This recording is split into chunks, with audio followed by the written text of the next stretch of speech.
Hello everyone, welcome back to our channel the law hack. इस lecture में हम देखने वाले हैं पेटेंट एक्ट के बारे में कि पेटेंट एक्ट होता क्या है। और प्रीवियस वीडियोस में हमने ये देखा था कि पेटेंट के बारे में बेसिक हमने डिस्कस किया था कि पेटेंट होता क्या है। अगर आपने वो वीडियो नहीं देखी तो लिंक डिस्क्रिप्शन में दिया है, आप जाकर वो वीडियो देख सकते हैं। इस लेक्चर में हम देखने वाले हैं पेटेंट एक्ट के बारे में। तो पेटेंट एक्ट क्या है, इसका ऑब्जेक्टिव है is to encourage, protect and maintain a continuous flow of invention. Invention continuously flow हो सके, यानी बनता रहे, इन्वेंशंस होते रहे, उन चीजों को मेंटेन करना और जो इन्वेंटर्स है उनके राइट को प्रोटेक्ट कर सके, उनको एनकरेज कर सके नए नए इन्वेंशंस के लिए। तो ये एक्ट को लाया गया है ताकि उनको प्रोटेक्ट हो सके। सेकेंड पॉइंट है invention means a new product or a process involving an inventive steps and capable of industrial application। तो इसमें क्या बताया है कि इन्वेंशंस क्या होते हैं, जो भी नए प्रोडक्ट है, हम जो भी इन्वेंशंस अगर हो रहे हैं वो एक नया प्रोडक्ट होना चाहिए, नए प्रोसेस के थ्रू होना चाहिए, है ना, एक इन्वेंटिव स्टेप होना चाहिए उसमें, जो कि क्या है, इंडस्ट्रियल एप्लीकेशन के लिए कैपेबल हो, है ना। तो हम उसे क्या मानेंगे कि वो इन्वेंशन है।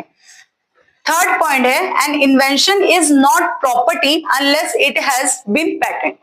जब तक आप उसे पेटेंट नहीं करवाते तब तक वो प्रॉपर्टी नहीं होगी, यानी कि जब तक उसे एक प्रोटेक्शन नहीं मिलेगा और आपका वो प्रॉपर्टी उसे नहीं माना जाएगा। फोर्थ पॉइंट है the patent must be in form of invention and not discovery. इसका मतलब यह है कि जो भी आपने इन्वेंट किया, यानी आपने अपना आइडिया, अपने स्किल से उसको इन्वेंट किया है। डिस्कवरी यानी कि किसी चीज का खोज करना। यहाँ पर हमने किसी चीज का खोज नहीं किया है, वो चीज यहाँ पर पेटेंट में नहीं आता है। पेटेंट में सिर्फ इन्वेंशन की बात की गई है कि इस चीज को प्रोटेक्ट किया जाएगा।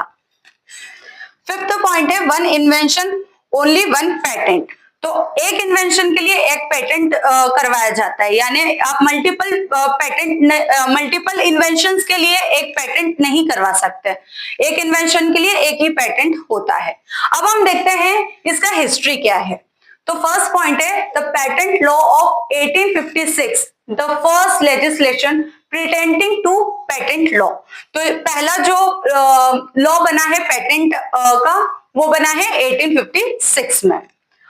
The Patent and Design Act 1911 replaced all the previous act। इसके पहले जो भी एक्ट थे उनको रिप्लेस करके पेटेंट एंड डिजाइन एक्ट को फॉर्म किया गया है, ठीक है।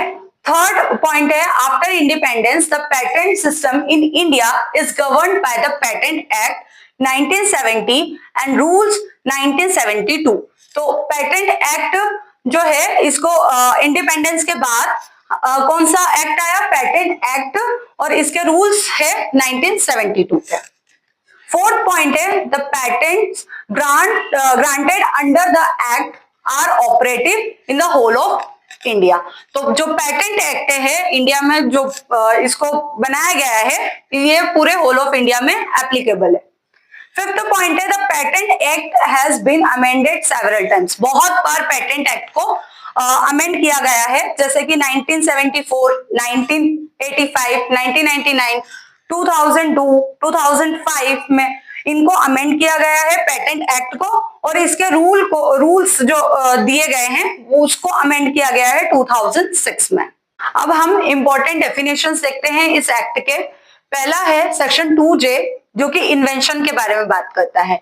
Invention means a new product or process involving an inventive steps and capable of industrial application। वही मीनिंग है जो हमने पहले देखा था कि क्या होना चाहिए, एक नया प्रोडक्ट होना चाहिए और नए प्रोसेस से होना चाहिए, और वो इंडस्ट्रियल एप्लीकेशन के लिए कैपेबल होना चाहिए, तो हम उसे इन्वेंशन मानेंगे। सेक्शन 2M में बताया है पेटेंट क्या होता है। A patent for any invention granted under this act. तो किसी भी इन्वेंशन को अगर ग्रांट किया गया है इस एक्ट के तहत तो वो हम उसे पेटेंट मानेंगे। अब हम प्रोसीजर देखते हैं पेटेंट ऑब्टेन करने के लिए क्या प्रोसीजर दिया है। तो पहला है filing an application for a patent, second है एग्जामिनेशन ऑफ पेटेंट, पहले हमने फाइल कर दिया, क्या क्या चीजें हैं उस इन्वेंशन में वो सारी चीजें हम उस एप्लीकेशन में बता देंगे।